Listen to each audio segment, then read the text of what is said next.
Hello everyone. आज एक नई सीरीज स्टार्ट करने जा रहा हूँ प्रोग्रामिंग ट्यूटोरियल की। तो ये ट्यूटोरियल सब ट्यूटोरियल से काफ़ी अलग होंगे। ये ट्यूटोरियल होंगे स्क्रैच के बारे में। स्क्रैच जिससे आप प्रोग्रामिंग की शुरुआत कर सकते हो। स्क्रैच जिसकी कोई प्री रिक्विजिट्स नहीं है, आपको कोई प्रोग्रामिंग का नॉलेज होना ज़रूरी नहीं है, आपके पास कोई कंप्यूटर में आपने पहले कोर्स लिया होना ज़रूरी नहीं है। सिर्फ आपको सीखने की इच्छा हो तो आप स्क्रैच सीख सकते हैं। स्क्रैच एक काफ़ी अच्छा प्रोग्रामिंग ट्यूटोरियल का इंट्रोडक्शन कह सकते हैं आपकी प्रोग्रामिंग को। आपको स्टार्ट करना है ऐसे, पर आपको पता नहीं है कुछ भी, या आपने उतना मैथ भी नहीं किया है, तो भी आप स्क्रैच समझ सकते हो। ठीक है, तो स्क्रैच पहले स्टार्ट करेंगे। तो मैं यहाँ लिख रहा हूँ scratch.mit.edu और मैंने सर्च किया तो हमारे पास ये वेबसाइट आएगी। ठीक है, इससे मैं क्लिक कर रहा हूँ तो मेरे पास ये एक ओपन हो रहा है वेबसाइट। ठीक है, scratch.mit.edu। यहाँ स्टार्ट क्रिएटिंग पे आप क्लिक करेंगे तो आप स्क्रैच के एनवायरनमेंट में चले जाएंगे। अब उसे ओपन होने में कुछ बार थोड़ा ज़्यादा टाइम लगता है और मेरा इंटरनेट भी थोड़ा सा स्लो है, तो मैंने ओपन करके रखा है। तो आप बेसिकली इस जगह पे आएंगे। ये ट्यूटोरियल पे मैं भी क्लोज कर रहा हूँ। ठीक है, तो ये है आपका स्क्रैच का एनवायरनमेंट जिसमें आप प्रोग्रामिंग कर सकते हो। ठीक है, तो इस कोर्स के बाद आप क्या एक्सपेक्ट कर सकते हो? तो इस कोर्स के बाद आप प्रोग्रामिंग के सारे कॉन्सेप्ट्स बेसिक है जो सारे, उनके बारे में फेमिलियर हो जाओगे। आपको प्रोग्रामिंग का आइडिया आ जाएगा। आपको प्रोग्राम्स लिखने की इसमें ज़रूरत नहीं है, आप सिर्फ ब्लॉक्स पुट करेंगे और वो ब्लॉक्स अपना काम करेंगे। तो बहुत ही इजी चीज़ है और प्रोग्रामिंग का इससे अच्छा इंट्रोडक्शन हो नहीं सकता। ठीक है, तो ये हमारे पास एक अच्छी सी कैट है। हम जो भी सारा कोड लिखेंगे वो इस पर ही रन करवाएंगे।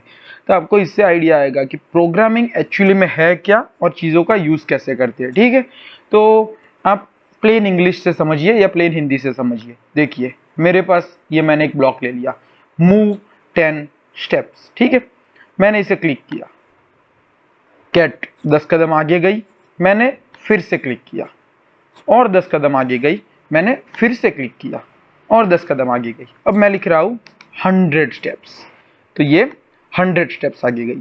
अब मैं लिख रहा हूँ -100 स्टेप्स, तो क्या होगा? अब आप ही सोचिए -100 से क्या होगा? तो पीछे आ गई। ठीक है, तो ये है स्क्रैच। आप यहाँ पे ऐसे ब्लॉक्स एक के बाद एक लाते जाएंगे, उन पे सब कुछ करते जाएंगे और उसके हिसाब से ये कैट मूव करेगी या जो भी करना है इस तरह से करेगी। ठीक है, हम ये पूरा विंडो एक बार समझ लेते हैं। तो यहाँ ट्यूटोरियल से जो आपको सिखाएगा कि दूसरी चीज़ें क्या होती है, आप चीज़ों को सेव भी कर सकते हो। आपको अगर कॉस्ट्यूम कस्टमाइज करना हो तो उसके लिए भी ऑप्शन है। जैसे कि आपको किसी चीज़ का कलर बदलना है, तो जैसे कि ये देखिए बदल दिया मैंने और फिर मैं यहाँ आ गया तो मेरे पास कैट का कलर बदल गया है। इस तरह से कॉस्ट्यूम्स में सारे चेंजेस आप कर सकते हैं जो भी आप करना चाहे। ठीक है, तो इस तरह से आप अपना खुद का कैरेक्टर बना सकते हो जिस पे आप काम करोगे। काफ़ी प्रोग्रामिंग को पर्सनलाइज करने की कोशिश की गई है, ऐसा आप समझ सकते हैं, जो कि काफ़ी अच्छी चीज़ है। फिर यह साउंड्स आप अपने हिसाब से कर सकते हो। जैसे ऐसे कैट बोलती है, ठीक है, ये फास्टर, ये स्लोअर, ये फेड इन, ये उसका रिवर्स, ये रोबोट कैट। तो इस तरह से आप सारे साउंड्स भी सिलेक्ट कर सकते हो। ठीक है, तो इस वीडियो में हम ज़्यादा नहीं, पर अपने को प्रोग्रामिंग का सिर्फ इंट्रोडक्शन चाहिए, इसलिए इतना करेंगे कि कैट 100 कदम आगे जाएगी, फिर टर्न लेगी 90 डिग्री का, फिर 100 कदम आगे जाएगी 90 डिग्री का टर्न लेगी, 100 कदम आगे जाएगी 90 डिग्री का टर्न लेगी, 100 कदम जाएगी 90 डिग्री का टर्न लेगी। मतलब यहाँ से शुरू करके फिर से इतना पूरा स्क्वायर घूम के यहाँ आ जाएगी। ठीक है, तो आप इसे कैसे अप्रोच कर सकते हो? आपने देखा कि ठीक है 100 स्टेप्स मूव करेगी। ठीक है, फिर क्या करेगी? टर्न करेगी। टर्न किस साइड करेगी वो ये एरोज दिखा देते हैं आपको। ठीक है, तो और टर्न कितने डिग्री करना है? 90 डिग्री। मतलब यहाँ आ गए हम, 90 डिग्री टर्न कर रही है। अब क्या करना है? फिर से 100 कदम जाके 90 डिग्री टर्न करना है। तो मैं क्या करूँगा, डुप्लीकेट कर दिया मैंने इसे और फिर इन दोनों को कनेक्ट कर देता हूँ। तो क्या हुआ, पहले इन दोनों से 100 कदम आगे गई, 90 डिग्री टर्न किया, फिर 100 कदम आगे गई, 90 डिग्री टर्न किया। अब इतना ही हमें रिपीट करवाना है फिर से। तो इन चारों को मैं राइट क्लिक करके डुप्लीकेट कर देता हूँ और इसके साथ कनेक्ट कर देता हूँ। अब मैं इसे क्लिक करूंगा तो आपको पता है क्या होना चाहिए, वापस आनी चाहिए, पर मैंने क्लिक किया, कुछ हुआ ही नहीं, कुछ भी नहीं हुआ। क्यों नहीं हुआ? ये हो गया। आप समझिए, ये इतनी फास्ट हो गया कि हम देख नहीं पाए इसे। तो अब आप कहेंगे कि अगर देख नहीं पाए तो उससे मतलब हम क्या ही कर लेंगे, देखना तो पड़ेगा ना कि क्या हो रहा है। तो उसके लिए हम उसे वेट करवाएंगे, ठीक है। तो उसके लिए हम कंट्रोल्स में जाके वेट 1 सेकंड का यूज करेंगे। अब हम पहले 100 कदम इसे हटा देते हैं, 100 कदम मूव करवाएंगे, फिर 1 सेकंड वेट करवाएंगे, ठीक है। फिर ये पूरा मैं अभी ब्लॉक डिलीट कर दूंगा, ठीक है। इतना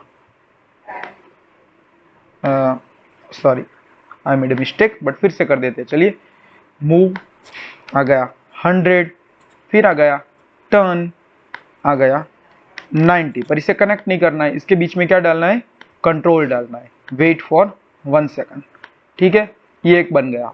मतलब क्या हुआ, इसने मूव किया, 1 सेकंड स्टॉप किया, फिर 90 डिग्री टर्न किया, फिर से 1 सेकंड स्टॉप करवाना है, तो ये करवा दिया। अब आपको पता है कि ये चीज़ आपको 4 बार करनी है पूरी, तो ये हो गया, सॉरी अभी नहीं करवाना है हमें वैसे, इसलिए मैं इसे अपनी पोजीशन पे ला देता हूँ और 180 डिग्री रोटेट करवा देता हूँ, ठीक है। तो ये मतलब मेरे से क्लिक हो गया, तो इसने ऐसा बिहेव कर दिया, ठीक है, डन। अब मैं इसे फिर से डुप्लीकेट कर रहा हूँ, यहाँ पे कनेक्ट कर रहा हूँ, देखिए क्या हो रहा है, क्या हुआ, देखिए, समझिए आप। अब मैंने पूरा ब्लॉक बनाया है, मैं इसे रन कर रहा हूँ। 100 कदम रोटेट, 100 कदम रोटेट, 100 कदम रोटेट, 100 स्टेप्स एंड फिर से रोटेट, और अपनी पोजीशन पे आके कोड स्टॉप हो गया, ठीक है। तो इस तरह से आपने अभी कैट को मूव करवाया। अब इसमें चीज़ें और भी ऐड कर सकते हैं, जैसे कि किस स्पेसिफिक जगह पे आपको साउंड, जैसे कि मैं ऐसा कर रहा हूँ कि चलिए पहली बार वेट करेगी ना, तब साउंड, ठीक है। तो फिर I think this will work, देख लेते हैं करके, हम खेल रहे हैं इस वैसे भी इससे। हमारे पास रोबोट वाला साउंड है तो इसलिए, और हमने एक ही जगह पे करा है इसलिए एक ही जगह आ रहा है, ठीक है। मैं साउंड फिर से फिक्स कर देता हूँ, आई थिंक नॉर्मल वाला, नहीं रोबोट नहीं चाहिए मुझे, रोबोट नहीं चाहिए, ठीक है। उससे तो बाद में खेलेंगे, वैसे वो चीज़ तो है भी नहीं अपने करने के लिए। तो इस तरह से पूरा हम बेसिक चीज़ें सारी ऑपरेट करते हैं, आप समझ सकते हैं।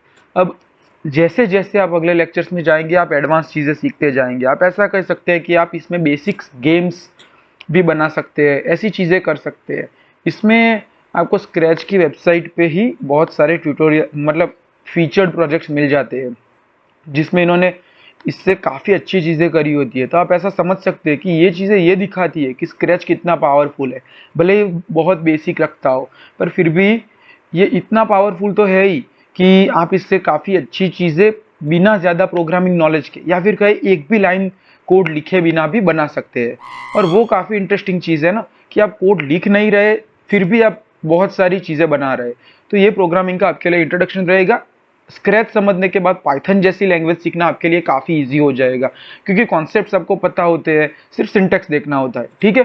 तो इस लेक्चर को आप अगर प्रोग्रामिंग में नए हैं तो ये सीरीज से साथ जुड़े रहिए, पूरी सीरीज देखिए, आपको I can assure you that आपका एक्सपीरियंस काफ़ी अच्छा रहेगा, ठीक है। Thank you.